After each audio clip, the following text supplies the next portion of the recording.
Noise memiliki vertikal layanan terlengkap untuk konten audio seperti platform konten audio lokal terkemuka, Noise, secara resmi bekerja sama dengan Persatuan Radio Siaran Swasta Nasional Indonesia atau PRSSNI dengan jumlah anggota mencapai lebih dari 500 radio. Kolaborasi tersebut ditandai dengan penandatanganan kerjasama antara Noise dan PRSSNI yang berlangsung di kawasan Sudirman, Jakarta Pusat, Selasa 18 Oktober 2022.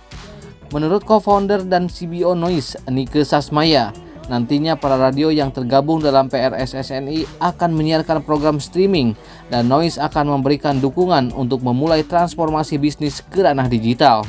Kalau support yang diberikan oleh Noise saat ini yang kita sudah tersedia itu ada 3 sebenarnya. Yang pertama dari sesi insight dan data, tadi Mas Rafiq sama Mas Kemal juga udah sempat share seberapa pentingnya insight dan data itu untuk bisa membantu evolving bisnis radio nih. Kalau yang tadinya data ketergantungan sama Nielsen, sekarang para radio sudah bisa memiliki akses ke datanya mereka sendiri yang ada di Noise, yang nantinya itu bisa mereka olah dan bisa mereka gunakan untuk mencari advertiser atau untuk membuka bisnis-bisnis baru. Kemudian yang kedua dari sisi konten juga nih yang masih berkaitan dengan data dan insight gitu.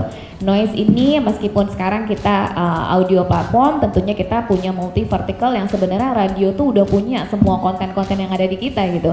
Jadi nanti ke depannya kalau misalnya teman-teman di sini dulu familiar sama yang namanya Sandiwara Radio ya, kalau yang dulu sering dengerin Sandiwara Radio dan sekarang pun setiap tahunnya biasanya menjelang Ramadan para radio itu membuat Sandiwara Radio. Di Noise kita sudah menyediakan satu vertikal yang namanya audio series. Jadi kalau teman-teman radio udah punya konten Sandiwara Radio, itu bisa punya partnership lagi nih sama Noise untuk bisa mengembangkan Sandiwara Radio tersebut untuk bisa dikonsumsi secara on demand.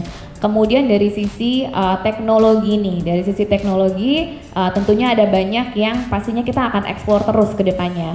Kalau saat ini selain data dashboard, kemudian kita juga punya teknologi-teknologi yang sebenarnya bisa meningkatkan engagement antara penyiar radio dengan usernya. Jadi as simple as kita taruh live chat tuh di masing-masing radio channel. Jadi ketika para penyiar sedang live, mereka instead of throwing pertanyaan di Twitter atau pakai platform lain, mereka bisa langsung tuh live chatting sama pendengarnya gitu. Jadi itu engagementnya bisa lebih tinggi lagi dengan user-usernya pendengarnya radio, yang tentunya kita akan terus berkolaborasi dengan teman-teman radio untuk bisa tahu nih kira-kira fitur apa lagi nih yang dibutuhkan. Tadi Mas Kemal juga udah sempat share ya, categorization, kemudian dibikin lebih personalized lagi, itu tentunya kita akan terus kembangkan.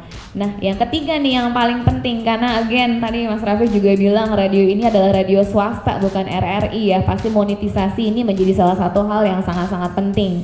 Nah ketika menyangkut digital, monetisasi nggak terbatas di advertising aja gitu. Jadi sebenarnya dengan kerjasama ini kita bisa membuka opportunity untuk rekan-rekan radio kita untuk bisa memonetisasi kontennya dengan cara yang berbeda. Jadi nggak harus ketergantungan dengan advertiser.